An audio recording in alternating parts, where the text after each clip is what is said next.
All right. What's good? What's good? What's good, everybody? It's your homeboy. Usually I would go by my own little pseudo name, but today I'm just gonna go by Thomas. And this is the Black Service Podcast.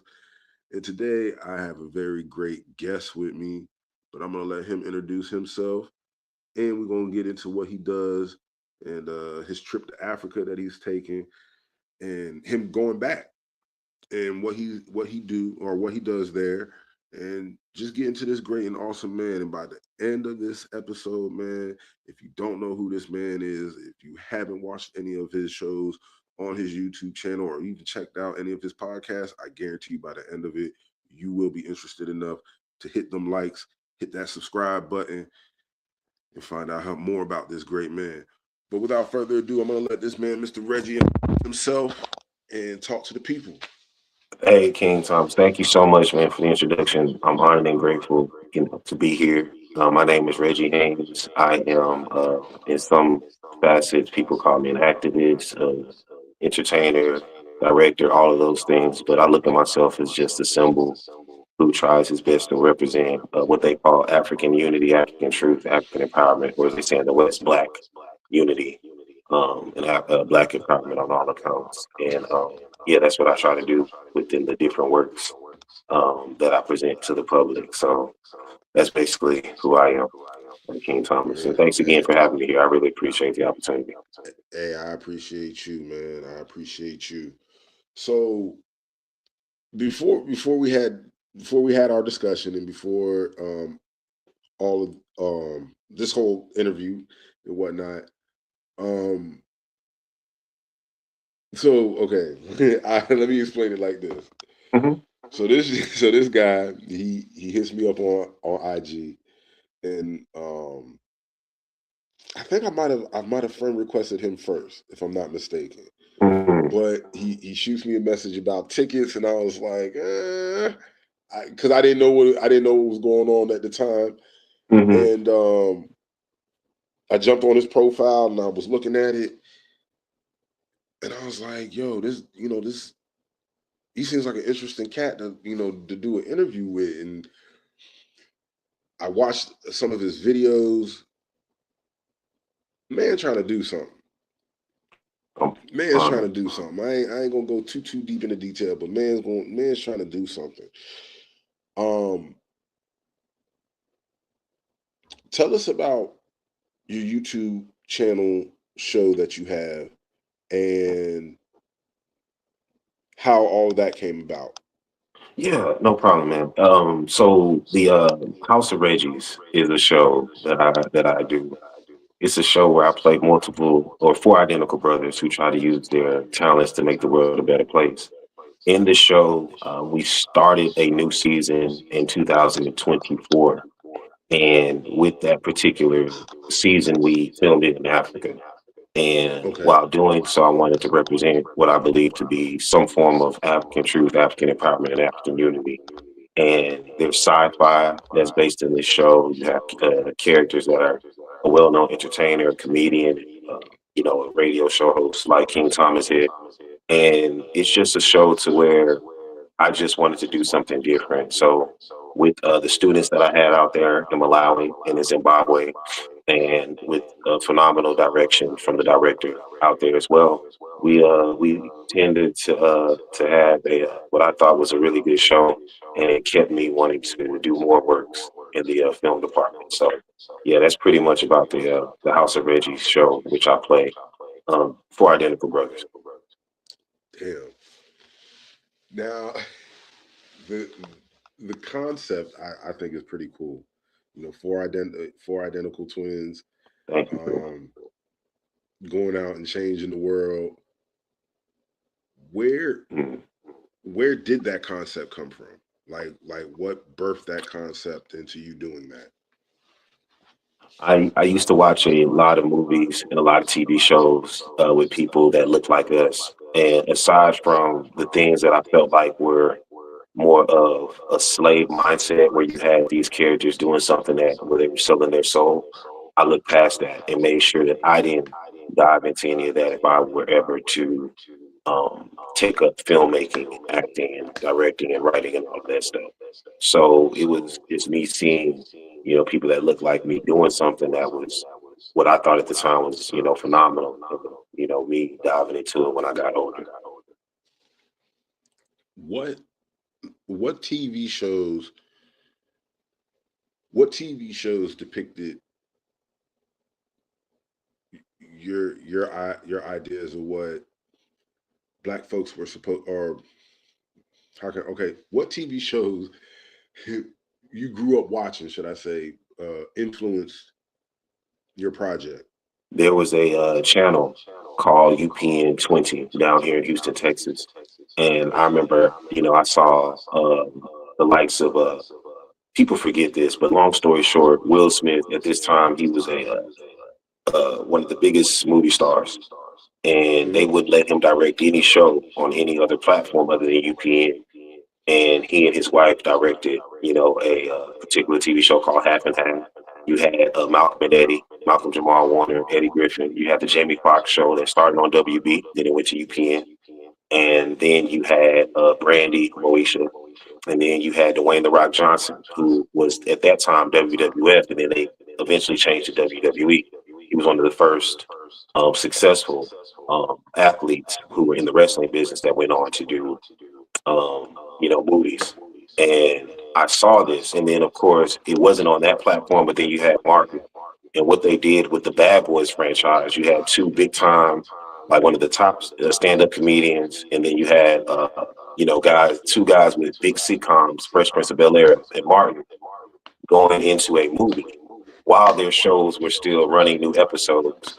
And they came out with Bad Boys, one of the biggest movies of all time, and it was clearly out of their characters of the ones that they played in the movie. So I felt like that type of promotion was what got me interested, along with the other ones that I just named, to see people like doing great things and they're writing their own scripts, they're performing and showing their talents within these shows, and they're actually making the show what it is. It was authentic. And I felt like that was something I was like, man, I want to do something authentic. And then that's what I chose to do when I got older. That's that's good. Thank you. That's that's good. So you're really looking to bring films to life that other, like, with the ideas that you have that maybe other people may have not gotten the opportunity to do yet, but at the same time, showing people in a positive light. Yeah, and along with that, just wherever I go, I always try to let people know, like, hey, look, if I don't have all the answers, I will try to direct you to someone who does. But in this sense of me doing filmmaking, like, yeah, like wherever I travel, that's the House of Reggie's, TV show. That's the House of Reggie show. But at the same time, you can do a show just like this too. And I feel like with all the different sources out there, people can definitely do what they love to do and be appreciated for it, not just economically speaking, but just in different ways. And I feel like that's what we as the people are supposed to do, make sure that all of us are progressive on all of the counts and showcasing all the talents that we have, even if we don't see it within ourselves or for ourselves. So it's more of like a teaching thing, that's been passed on to me, and I definitely want to pass that on to others. The we and not me mentality. So even though the show is based on me, it's not me saying, "Hey, look at me." It's people saying, "Like, look, if I can do it, so can you." I got you. I got you. Your trip to Africa, Yes. and what, and I think you said you've done some work over there as well. Yeah. Did you film some of your show over there as well too? Yes. The first season of The House of Reggie's The New Beginning was filmed in Malawi, which is a country within the continent of Africa. Okay, okay. How were the people there? Like, because people, especially especially with everything that's going crazily on in the world today. What was what was your thoughts going to Africa, and what was some I'm trying to think of the right word. Hmm. what was some of the stereotypes that you ended up debunking for yourself that people have when they go over to Africa? And So, phenomenal question, King Thomas. So, when I was 14 years old, I saw a commercial on BET, and it was depicting Africa as this country where everybody's poor and all of that. And I kept seeing this commercial over and over and over again. And I remember telling myself and my cousin at the time, who was sitting next to me, I said, I'm gonna live there one day. 14 years old. So what I saw was I saw the lives, and what I see in the African community, or as they say in the West Black community globally, is to where when you're the most targeted by so many people, including people that look like yourself who I classify as slaves, that just shows and highlights how phenomenal you are, how many great things you possess, whether it be resources, whether it be spirituality, whether it be talents, whether it be melanin. And then that's when I realized I was like, I'm going to live there one day. There's something great that they don't want people like me to see, people who were born outside of Africa to see. So I ended up doing it. And I never had any stereotypes. But I will say there were a lot of people who saw me and they automatically assumed that I would. And that's what caused friction. It was the programming negatively that people have to where they think, hey, when you look like Reggie, you talk like Reggie, you walk like Reggie, we should approach him like this. I was quick to shut that down, even with a lot of students, even with a lot of teachers, even with people who ran organizations over there. I say, no, no, no, no, no. Don't let these stereotypes lead you to your own demise because you're creating division. And once you're divided, you're easily conquered by evil. So instead of me feeding into any stereotypes, I would rather get to know someone before I actually start, knowing, okay, how do I approach them moving forward if I choose to do so? And got you. I'm glad to say that there was a lot of other people to where when I saw how they viewed me based off of toxic programming, I stayed far away from them, blocked them. They see me down the street, hey, Reggie, hey, how you doing? You don't talk to me anymore? Have a nice day. Don't even have to engage. Just keep on moving because at the end of the day, this is my life, right? And I control who's allowed in it or not. And the same goes for them. But I notice when people have so many negative stereotypes about you based off of toxic programming, those are slaves no matter where they're born and raised. And I can't involve those types of people in my life. But I will say that there were a phenomenal bunch of people over there, just like there's a lot of phenomenal people within the States and in the UK and other places. So those are the ones that I tend to focus on. I got you. Mm. How was the food over there? What are some of the uh customs over there? What were some of their customs that they had that if if you could program, I don't want to say program, if you could read it, that's how I want to ask it. What were some customs over there that if you had the opportunity to kind of deconstruct and reteach people over here, certain ways, certain customs that the Africans have that you felt worked better, what would they be? It's not food though. It would be funerals. I noticed in New Orleans and also in Africa, the funerals are a celebration rather than a situation of mourning someone and feeling sad for the lost person, if that makes sense, or the deceased. No, it do.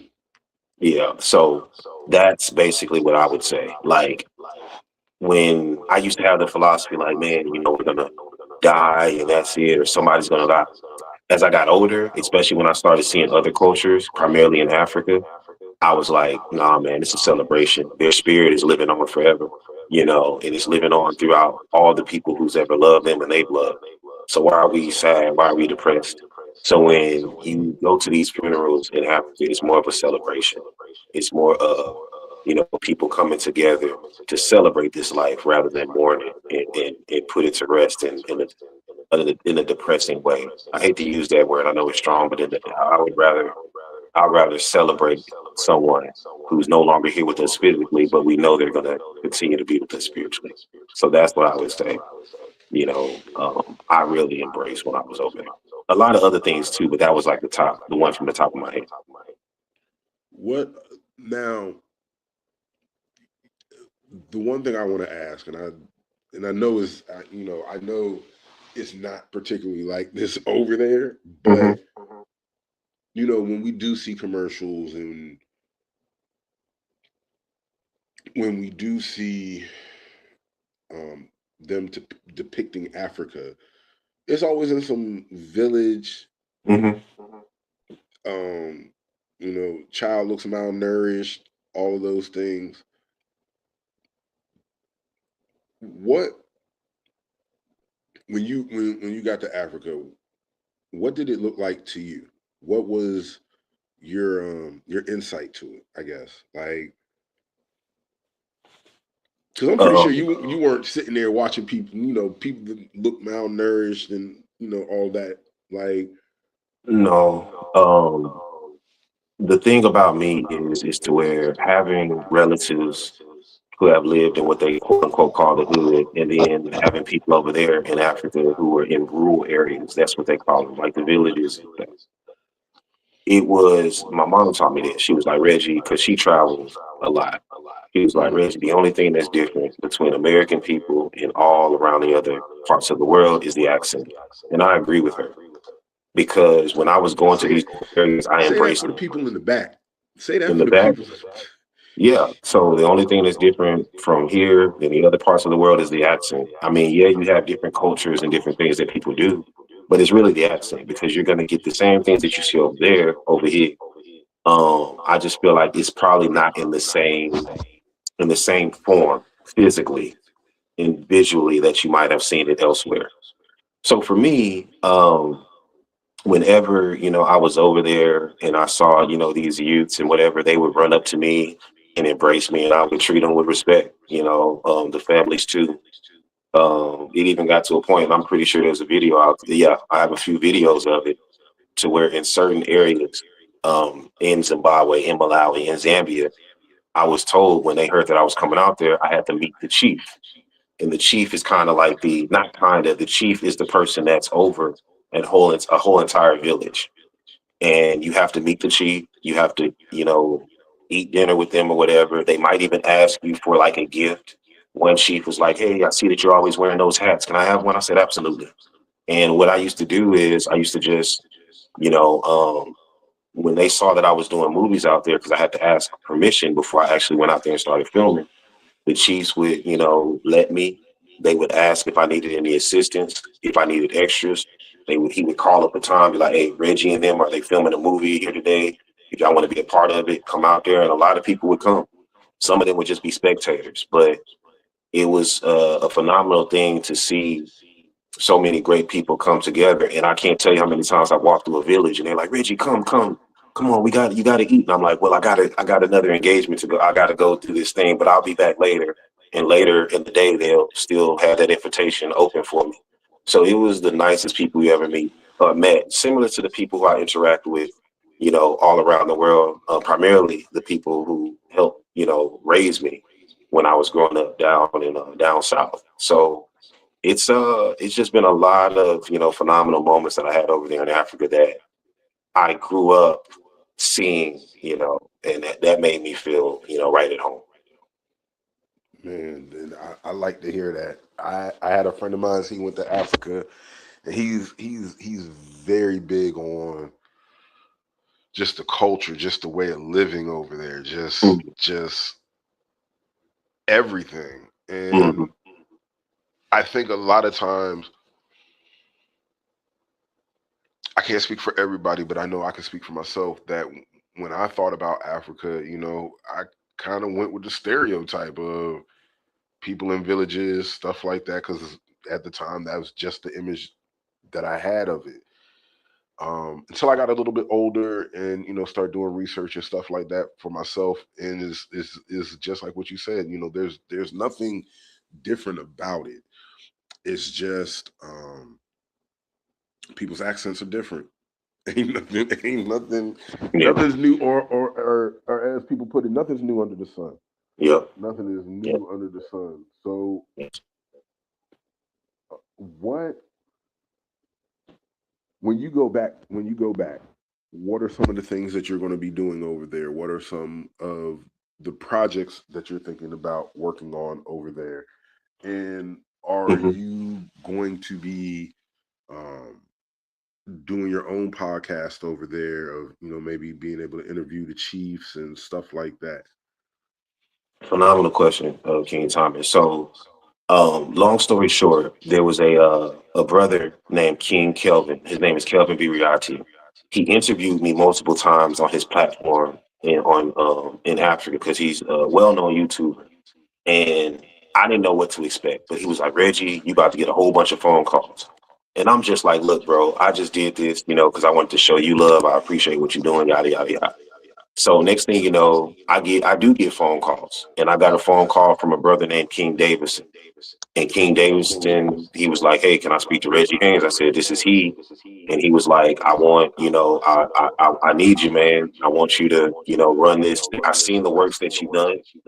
I see your mentality. I want you to come and help me build this particular thing in Africa that's never been done before. And I was like, man, let's do it. Most people, when they see money or if they don't hear about the dollar signs, how much they're getting, they're completely turned off. And I said, look, that's how a lot of so many great things have not come about or come into fruition within our communities, because you have this person who has an opportunity to change the world and change their communities for the better, but it's not enough for them money wise. So they start building up that selfish mindset. King Davidson came up to me and was like, I don't want to disrespect you, man. I know your work, this, that, and the third. I said, look, man, I'm not worried about that. I'm worried about us building this thing. So let's do it. The money and all that stuff, that'll come later, man, but it should not be the priority. Let's do this. And I'm going to be going out there soon to go work on this. I don't know if we're going to be interviewing chiefs per se. I might do that on my personal platforms, but um, I know that we are going to be doing things media wise that is going to help promote this particular thing that King Davidson is building with his team. And I'll also be a spokesman at times from what I've been told. But other than that, it's something that's great. It's something I'm grateful for. And like I said, if it wasn't for Queen Shay, who introduced me to King Kelvin, who introduced me to, or who led King Davidson to me, I wouldn't have had this opportunity. So I'm grateful for it. But I'm not taking it for granted. Anytime I step into a workplace, I'm giving it 100% because that's what they asked for, and that's what I have to do in order to make sure that we, as a people, are progressing on all accounts. So that's the plans for me. When I go back over to the motherland. Got you, got you. What other places in Africa have you visited? Yeah, no, great question, King. So when you're traveling from Africa or back from Africa to the States or from the States to Africa, you got to go through different places when you're flying on a plane. You got to take some layover flights. So I've been to South Africa, um, Zambia, Malawi, Zimbabwe, Ethiopia was the first African country I ever landed in. Um, and I believe those were all the ones that I've been to. And then if you're talking about other ones, what was it, Norway, and then Germany. I hated those places. Those people are sick, man. Like I know this is messed up what I'm about to say, but I'll say it out loud. Like when a person is rude over there in Germany, I'm always like, oh, Hitler must have got to your mind. And they'll look at me like, I can't believe you said that. I'm like, yeah, man, like Hitler was just a messed up person, and you're spreading that toxicity to other people who are just asking you a simple question about directions. Like, you're rude as hell. Like, what did you like? No, Hitler got to you, so I'll crack stuff like that and like let people know, like show them a metaphorical mirror, like, yeah, this is how you're acting, you're that ugly. And I hated it over there. France was okay. But you could tell a lot by a place based off of the majority of the people of how they interact with you. And I always told myself, man, Malawi reminds me so much of down south, down home. In my hometown, I mean, because the people are so nice, so sweet, wherever you go. So, yeah, man, Malawi is one of the best places. Not discounting the other places in Africa. Other places are great, but yeah, Malawi was where I felt like most definitely. Now, let me ask you another question. What um now you had mentioned Germany and France. What prejudiceness um or racial issues that you experience while being in the other countries outside of when you were in your motherland? Oh, well, I mean, the thing is about what racism came is to where what racism does for me, it highlights how phenomenal I am. So when someone tries to discredit me or degrade me in any way, I already know that they're showing me that I'm way better than them. But they created that concept, right, at that moment in time. So it's like, look, if you're trying to degrade me, based off of how I look. And that just shows me that you already put yourself or put us both in the battle that I've already won. So that just shows how phenomenal I am. They hate it when I call my brothers kings. They hate it when I call the sisters queens. They hate it when I call myself and my brothers gods. And they hate when I call the women goddesses. So it's like, okay, you're hating me because I'm actually seeing past your inhumane cowardice agenda that doesn't work on me. So anytime somebody is trying to throw racial slurs or anything at me, I already know what the N word means less than human. And that's obviously what these people are who are outside of our race who try to benefit off our misfortunes by degrading us every chance that they think they have. And it doesn't bother me. So whenever somebody tries to throw racial slanders or anything at me, I already know that you are showing me that I am phenomenal and that I'm better than you. So I embrace the fact that I know, first of all, I don't want nothing to do with you from this point on.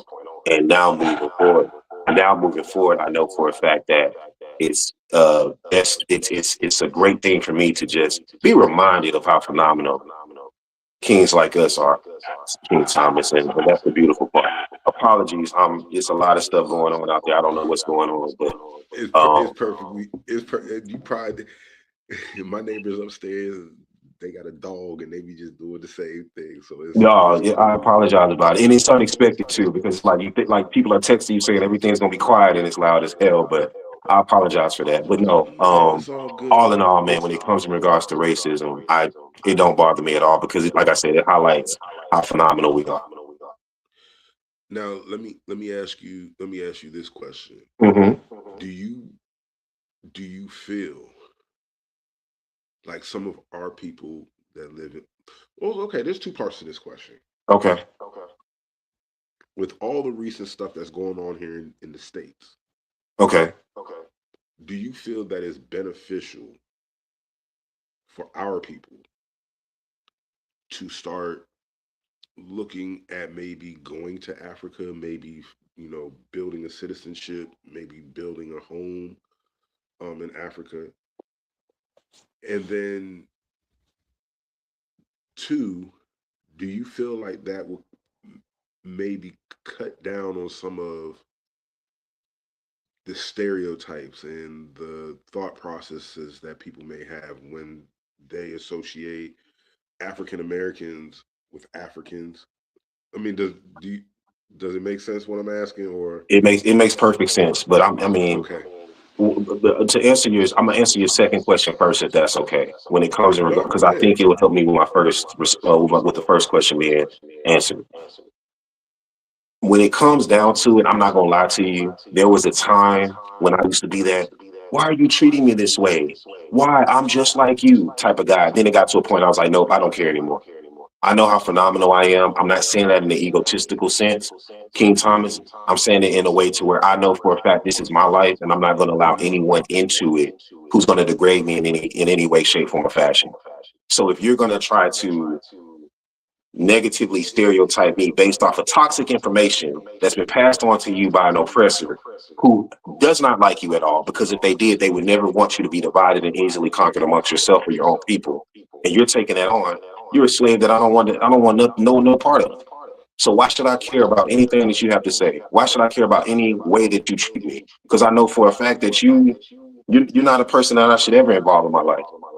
So whenever it comes down to us moving over there or them moving over here, If a slave has a slave mindset, it's up to them to recognize it themselves of what they're doing is wrong and for them to change it.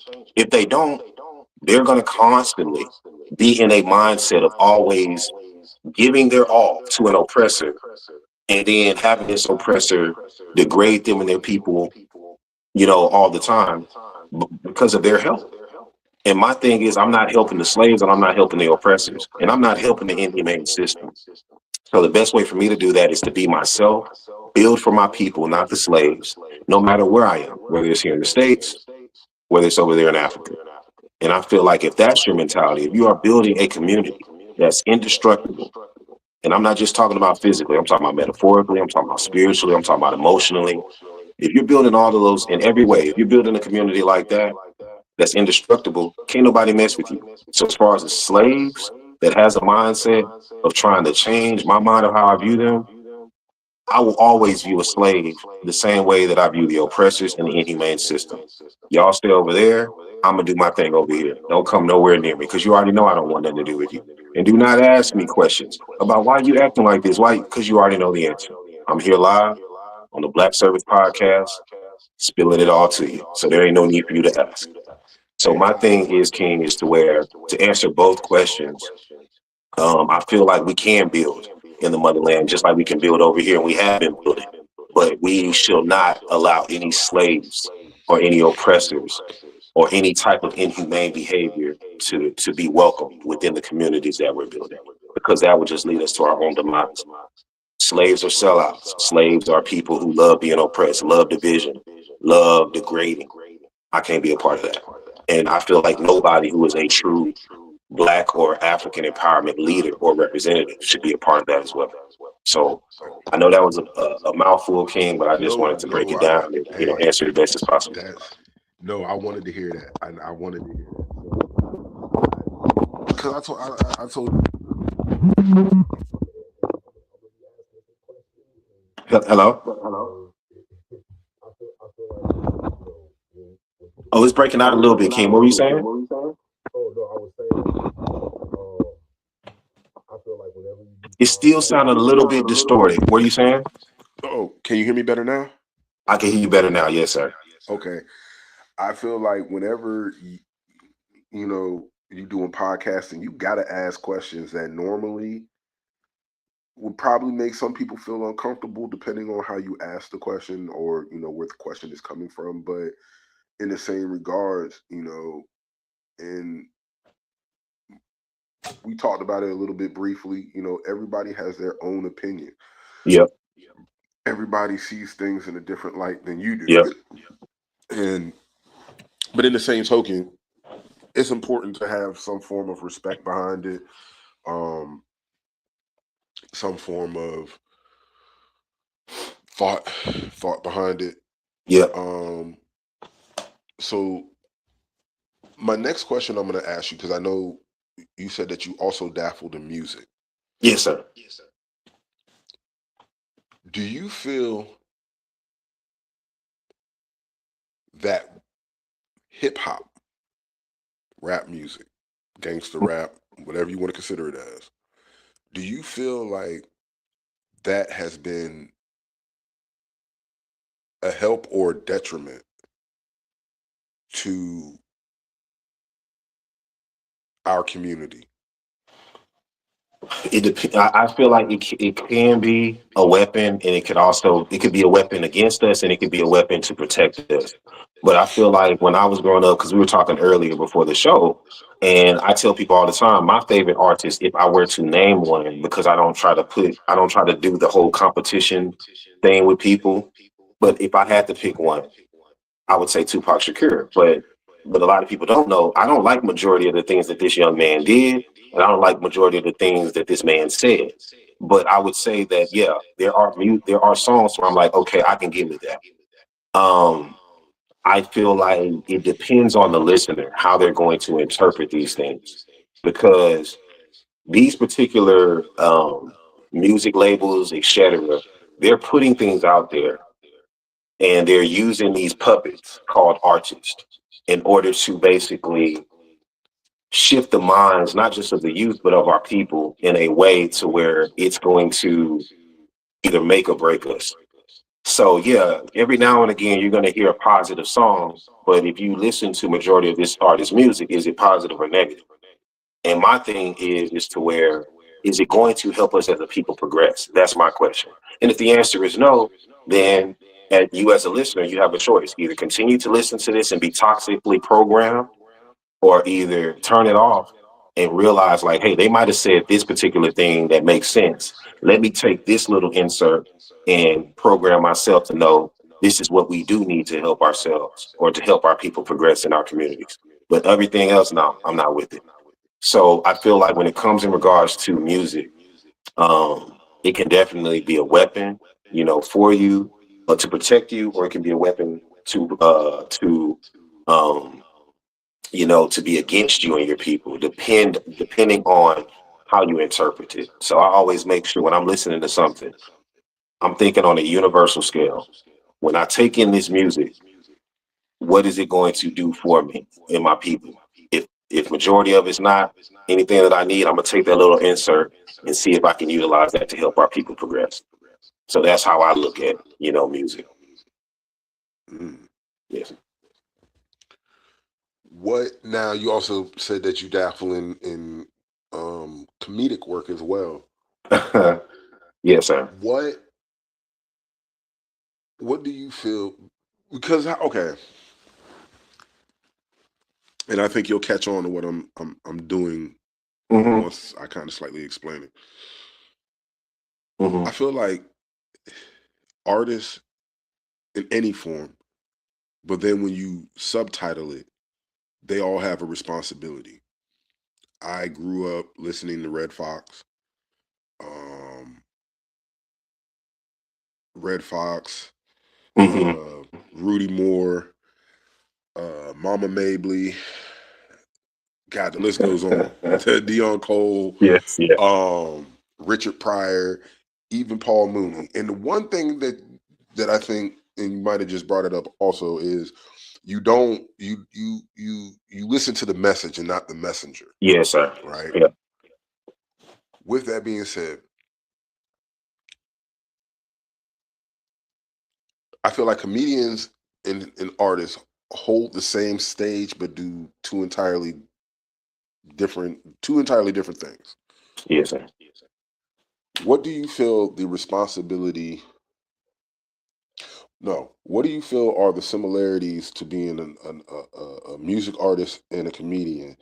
But what do you feel that the responsibility is of a comedian from a hip hop artist? Because I feel like again they're both similar Hmm. because you are taking something from either your personal life or somebody that you know around you.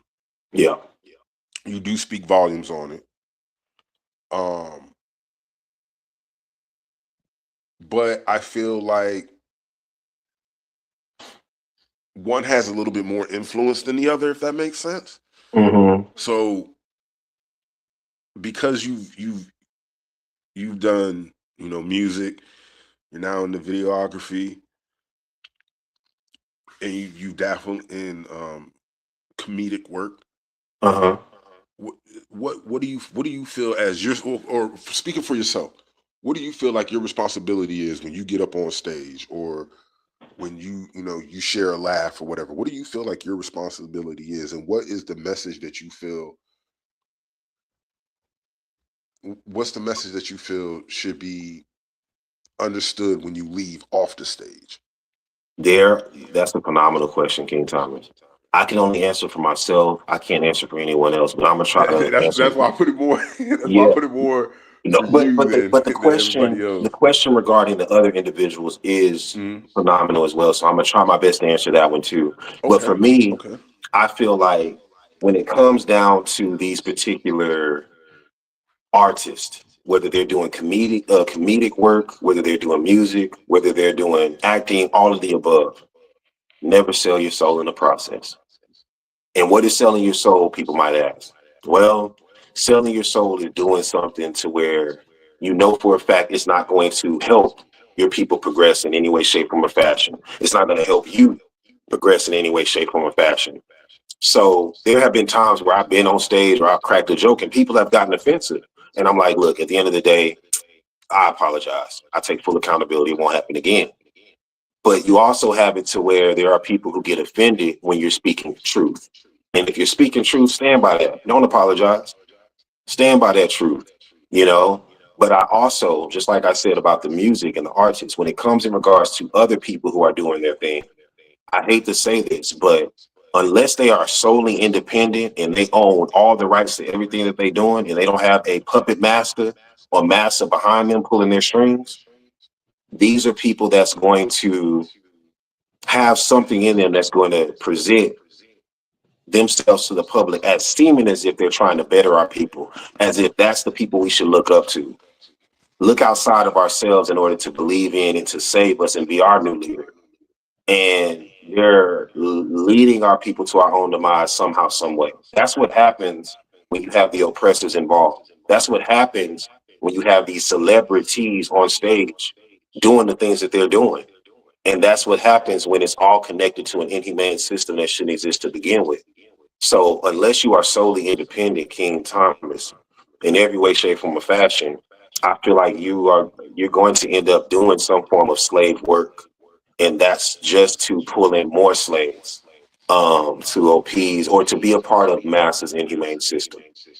So when it comes in regards to the word responsibility, I feel like we as a people have to be responsible for realizing the difference between somebody who's entertaining and somebody who's an actual leader. And I've always told myself, look, Reggie, you're your own leader.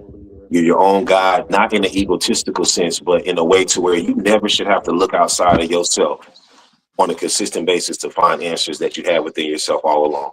Yeah, this person might, say something or do something that reminds you of that, but you should always be able to remind yourself, and you should always be able to lead yourself down the right path.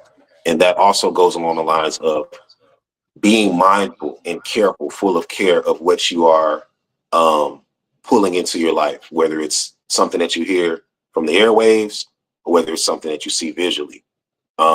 So, these are the things, and also interact with physically. So these are the things that I feel like me, myself, I have to be responsible for whenever it comes in regards to, um, my senses and how I receive things using my senses.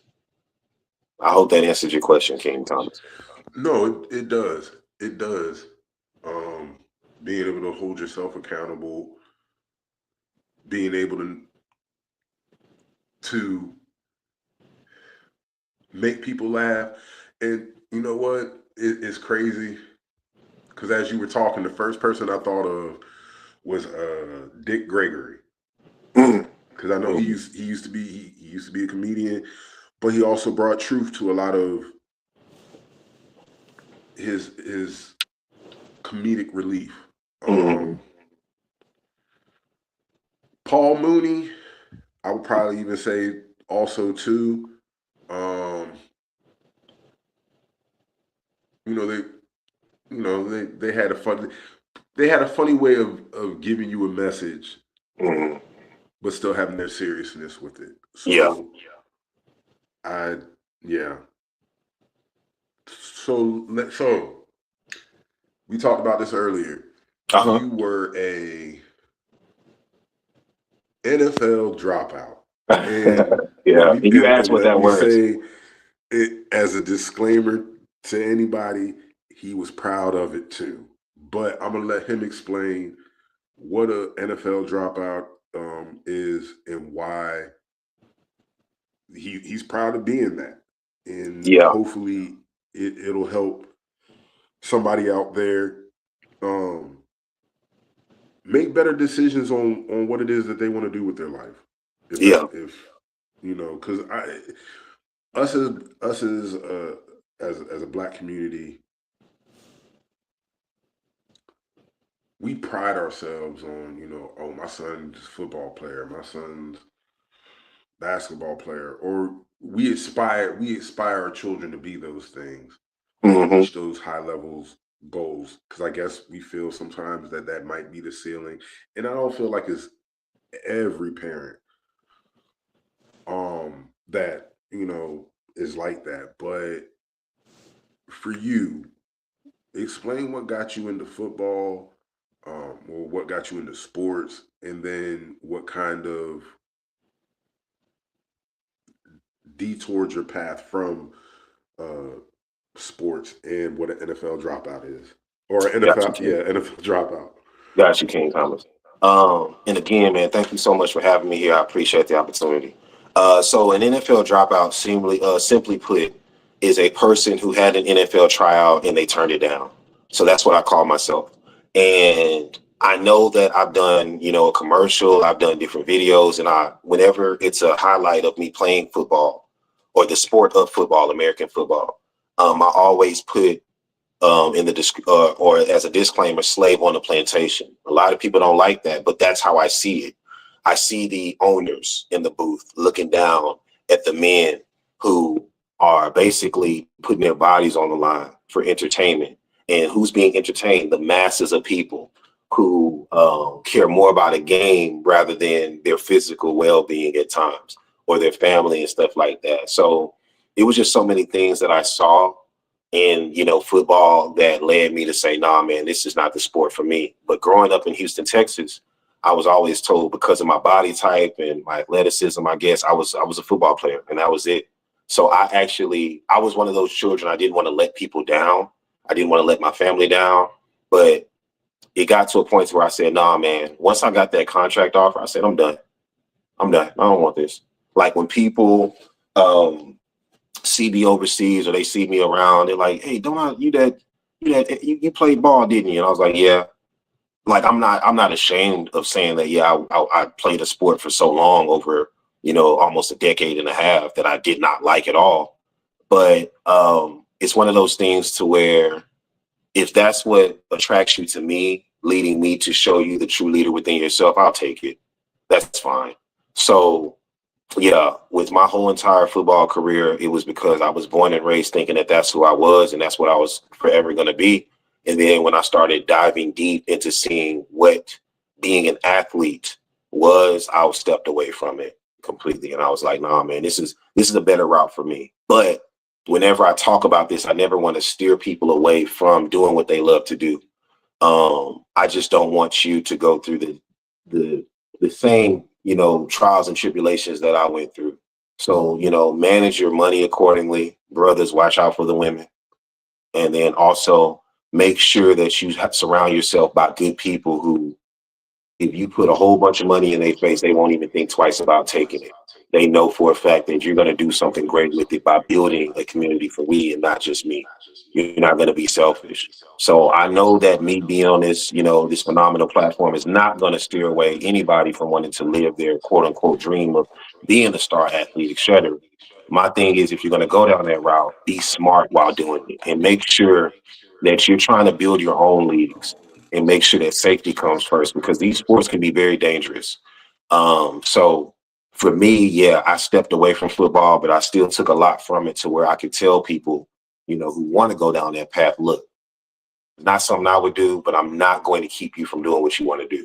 If you're going to do it, though, be safe, be respectable, not just for you, but also for your people, if you're going down this path. So that was my journey, man. And, when it came in regards to me getting that tryout and everything, yeah, I was good, but it still didn't, me being good didn't, push me to do something, or keep doing something that I really want to do. At that point, when I saw that contract offer, I was like, all right, man, I've made it this far, but this was somebody else's dream for me, not mine. And, or this is somebody else's life. Apologies. Not mine. And I was like, it's time for me to start living my own life. And that's what I've been trying to do ever since, King Thomas. So yeah, I hope I answered your question respectfully, man. You did, and then you made me think of another question. And the one Okay. thing that you specified was, being careful of the women. Yeah. Yeah. How? And I really want to think about how I'm going to ask this question. Ask it, King. It's okay. It's only one way. That's straightforward. Shoot me straight. How? Okay. How many? When you when you were in tryouts and all those things, Hmm. how many of our women came up to you versus Yeah. other minority women coming up to you? I'm gonna say this because my stint, it was only gonna be for me getting a small contract and then working my way up. So I wasn't at the parties and all that stuff. It was a short stint. It was a tryout. And after I got the position to be on the practice squad, I was like, no, I don't want it. So I didn't go to the events and all that stuff. But I have been to different places to where I seen things. And of course, you see all different types of women. My experience with the women came full hardcore King Thomas when I went to Africa, when I went overseas.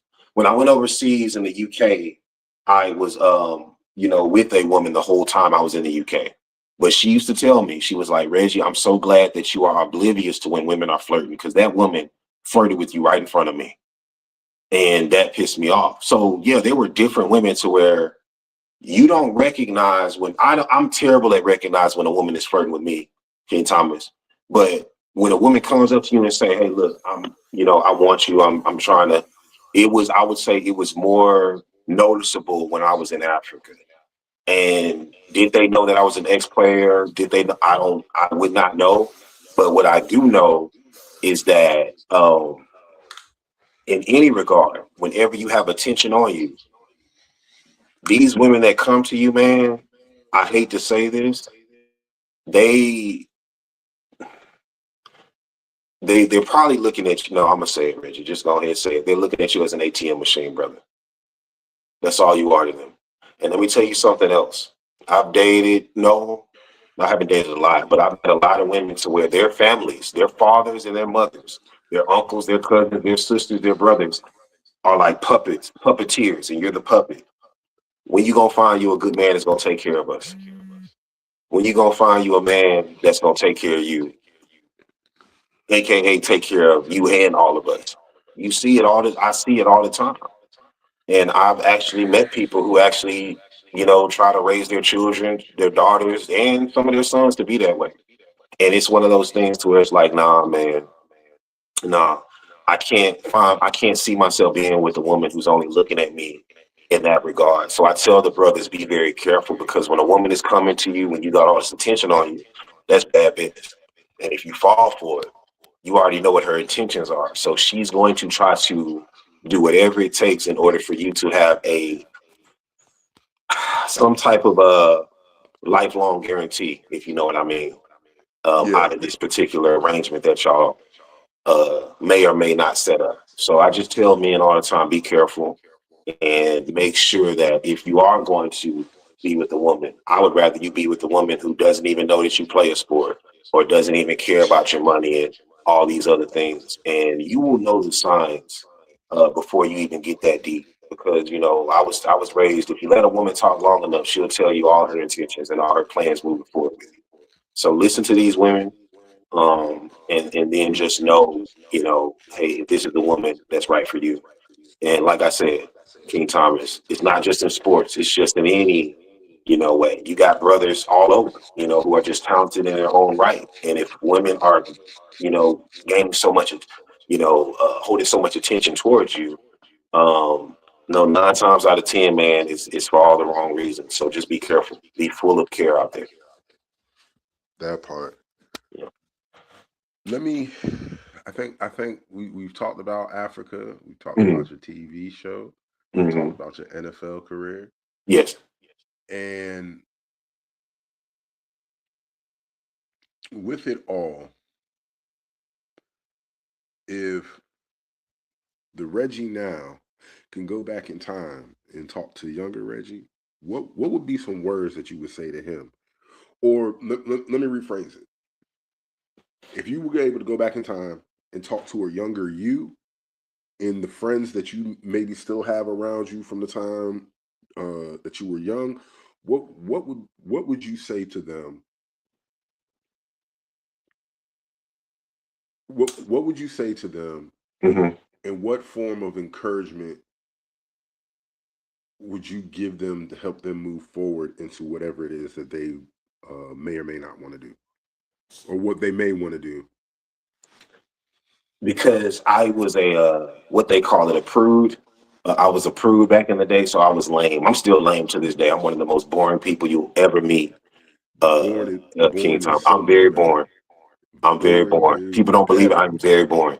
I'm a very person to where I'm a very laid back person where I'm just, if I don't have work, I chill. And my thing is to where I've always been that way. So what I would tell Reggie though, back in the day, and I would tell my friends is no matter how boring things might get, don't fall into a deep depression. Don't allow the outside world to make you think that you're missing out on something that you're going to regret later down the road. I would say, hey, man, this job that you have, save up. You know what I'm saying? Take care of yourself, but save up, budget your money accordingly to where you can build your own and you can build opportunities for you to travel and see more of the world and get outside of that bubble that you feel like you're confined to. And, just enjoy life. There's always going to be negative things that happen. There's going to be problems. But if I focus on this problem, there's not going to be much solutions, is there? So I would rather identify a problem, focus on the solution, and progress from there. So that's what I would tell my friends, and also the younger version of myself if I can go back in time. I got you. I got you. Do you feel, Hmm. and this for me, for both of us, I feel like this is gonna be like a rhetorical question. No, that's okay. Do you feel like you are a gatekeeper when it comes to things, or do you feel like you open up the gates and say, "Hey, who's ever willing to want to learn, or whatever the case may be, you know, come and learn." Um, no, that's because I think I did answer that question. Well, you answered that question earlier with you going over to Africa and doing the stuff that you're doing. Hmm. Let me ask this.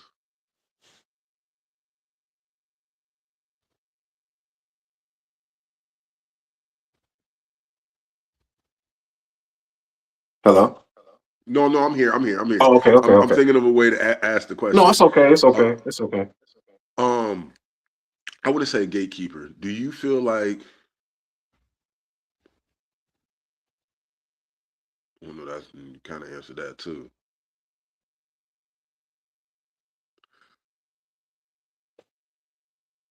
Would you ever be a gatekeeper if you feel like the person that's trying to walk through those gates is not prepared or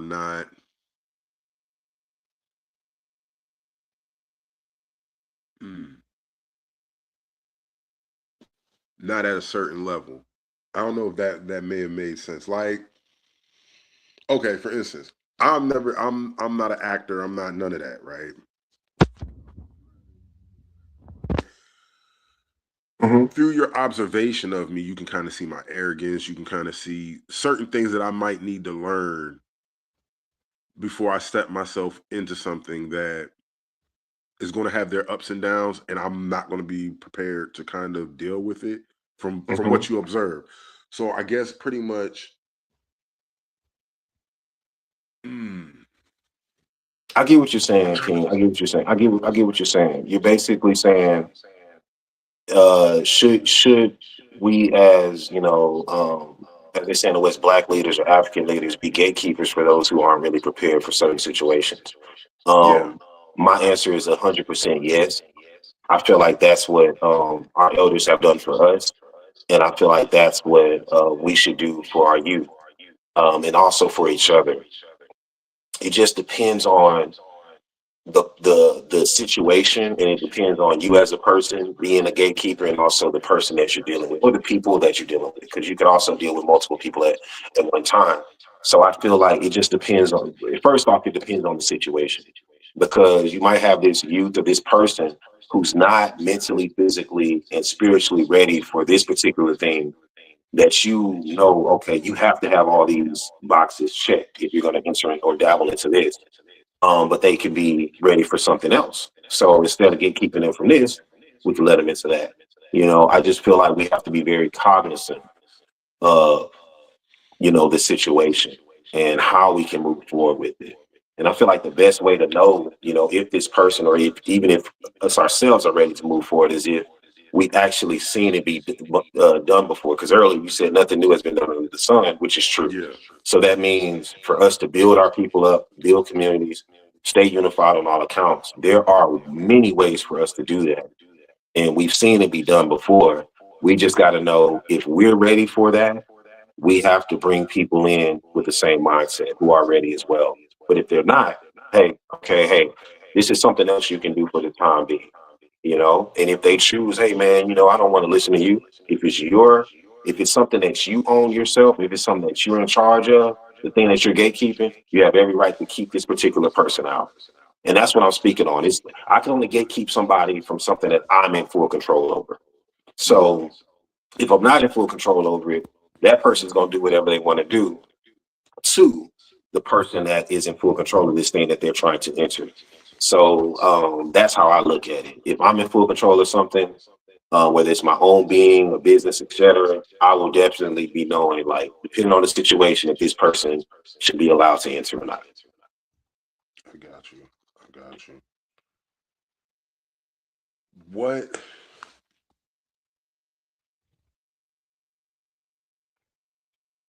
Tell me a little bit about your podcast, about Okay. who you've had on your podcast, and what it is that you look for whenever you're getting ready to interview somebody or do a podcast with somebody. What are some Um, of your green? Let's go with what are some of your green flags and what are some of your red flags? it, well, back in the day, I used to bring on any and everybody. Now it's more along the lines of people who are doing works like what you're doing, making sure that our communities are progressing. So it's more people like that are doing good within the community. And what was their inspiration behind it? And that can definitely lead other people possibly to, go down a similar route. And yeah, I mean, those are the types of people who I've had on, and those are the type of people that I'll bring on in the future. Those that are trying to uplift us, and our communities. Okay.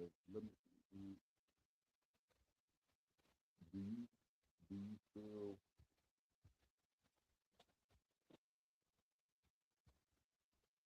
do you feel like we should have boundaries when it comes to our people and what we're Oh, it's muffled a little bit, King. What were you saying? Oh, I'm sorry. I was asking, should we be damn, I forgot the word that I used. Should we have boundaries when it comes to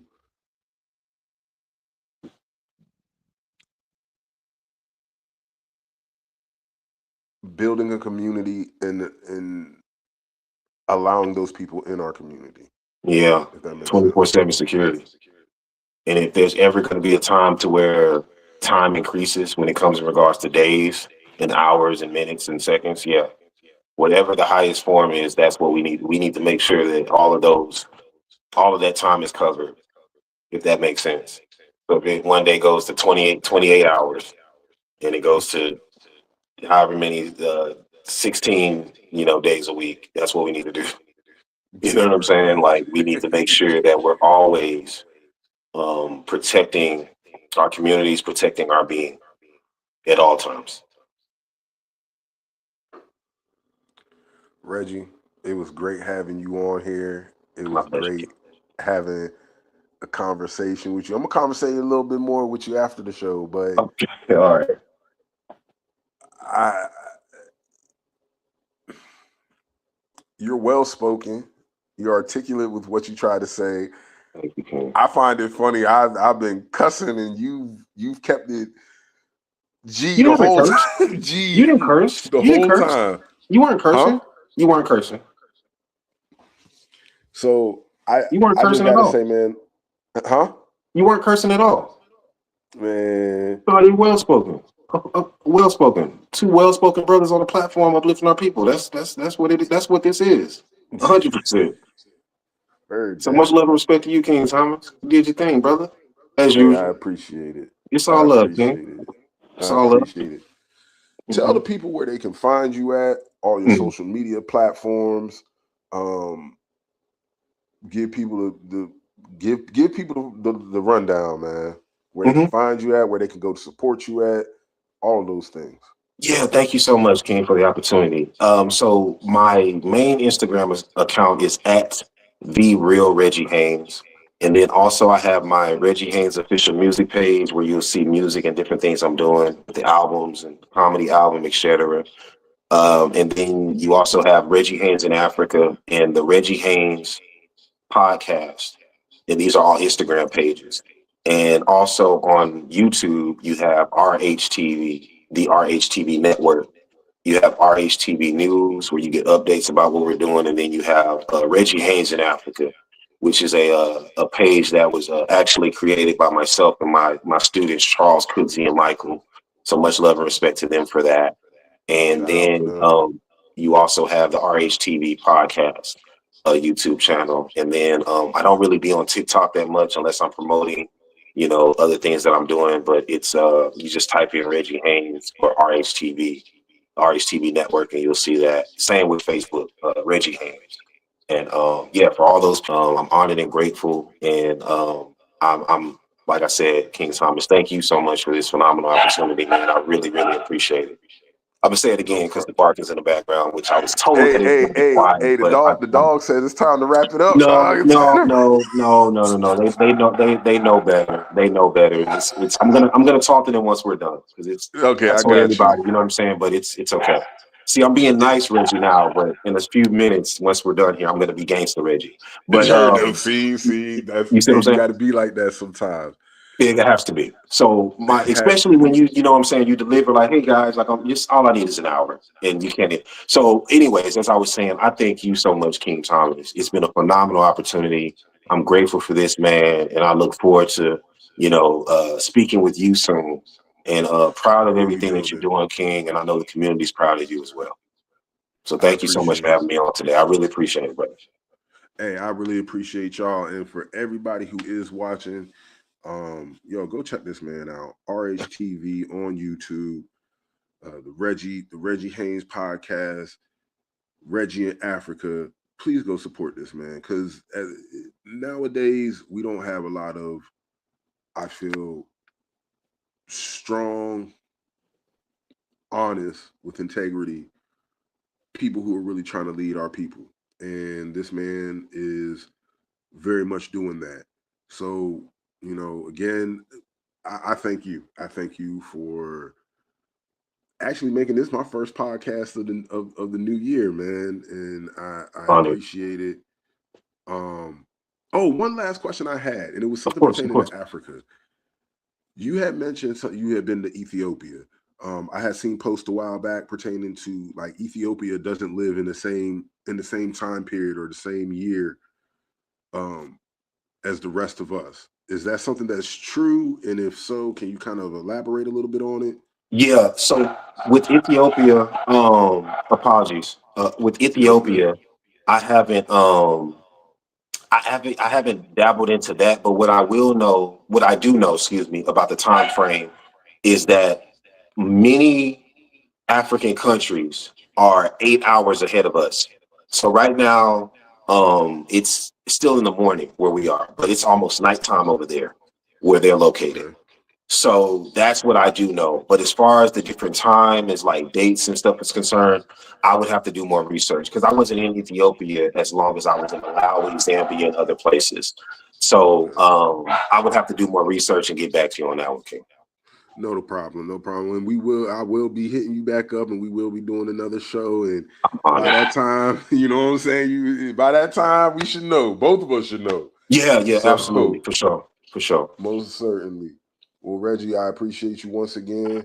And thank you to everybody who's been watching and for everybody who is going to continuously watch. If you haven't already, go subscribe to my man's page, RHTV. Like, subscribe, share. Also with me, like, subscribe, share. And if you would like to be a guest or co-host on the Black Service Podcast, you can always email me at Black Heisenberg Records. That is Black Heisenberg Records, all one word, at gmail.com. I will see those messages and get back to you well, I won't say my convenience, but when I have the capable time to, and we will set something up and get you on this show. Until the next time, man, I thank everybody for watching. Peace, love, hair grease, all that good stuff. And most importantly, man, if you don't take care of nobody else, take care of each other, take care of yourself so you can be able to take care of everybody else. Till the next time, man, peace. All right. Yeah, man. All right. Well,